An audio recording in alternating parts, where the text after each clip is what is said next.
All right, so our client orientation time management tool. One of my favorite tools. I can't tell you how many times as a personal trainer uh, I just mismanaged my time in an orientation and I completely blew it. I ran out of time, didn't have a chance to even present the person at the end programs, or I was so rushed because I ran out of time that it was really a very rushed presentation, very poor delivery, or that person showed up 10 to 15 minutes late and I wasn't able to adjust everything that I had kind of planned for them in that workout. And so then the workout was rushed or the warm up was rushed. And so having a guide really was beneficial for me to know, okay, if I start 10 minutes late, here are the things that I need to account for, and here's what I can adjust on the time. Okay, so let's walk through this because it's a great tool. Go ahead and print out, okay, your time management tool. So again, a 5-minute intro. This is usually kind of a meet and greet. If this is a first-time person, which many times it's going to be if they're in an orientation, you're going to sit down with them, go through their PAR-Q. We want to make sure that the medical questionnaire is, covered first. Again, we're not going to ask a ton of expanded questions here. We can ask those throughout the client orientation session, right? So we can build on that, but we want to make sure that the PAR-Q is filled out. Any risk factors are identified, and we're rocking and rolling. So the PAR-Q may take 5 minutes in itself, and so you have to kind of slide in or sneak in some of the PDQ questions, and that's okay too.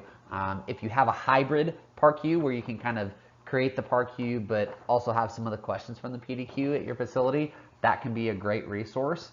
Otherwise, you may slide in some of the PDQ questions while they're walking on the treadmill after you fill out their PAR-Q in the 10-minute warm-up and assessment time. Okay, so that's an opportunity as well. So if you'll notice that at the top you have your time, then you have the specific step of the orientation that you're going to want to make sure that you review after to see how well you did and what you could have done differently.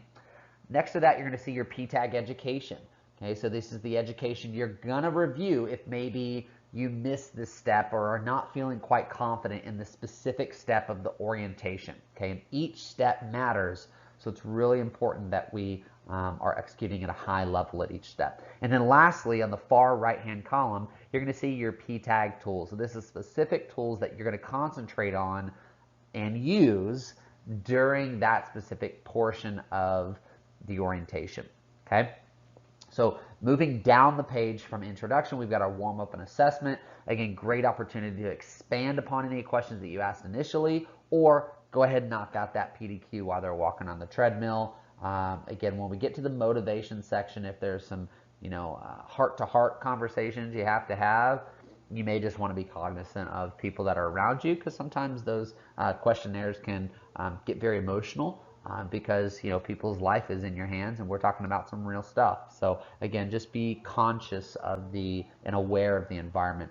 Moving into the workout, usually this is where I shaved off time if the client was running late. If they showed up 10 minutes late, they got less of a workout and a little bit more intensity sometimes, depending on their DRO and stress level coming in. But that's usually where we had some wiggle room, and just instead of a traditional style workout, traditional style rest, it was a lot of active rest and moving around and doing some exercise that they enjoyed. But being able to do things in 15 minutes as opposed to 25 minutes. And so just personal preference, that's usually where I shaved off time to make sure that I had time for a transition and a close, because those are the pieces we definitely did not want to miss in an orientation. So this is an amazing opportunity for you to be able to get that client as a paid client with you. So we want to make sure that we can, again, deliver great service, but at the same time make sure that we have a chance to sit down and address some of their goals and really how we can get them there, deliver that plan.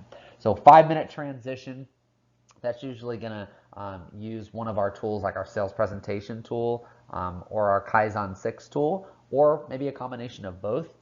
So we want to make sure that we have all of these tools ready. When you don't have these tools ready and you're scurrying around trying to find them, that's going to take away time. If you don't have the tool and to try to memorize that, your delivery is also not going to come through. So it's just going to take longer for that section, and then it's just not, the quality just isn't going to be there. We're going to miss that. So make sure you have all your tools available, printed out and ready, because you expect to win, because you expect to close. Okay.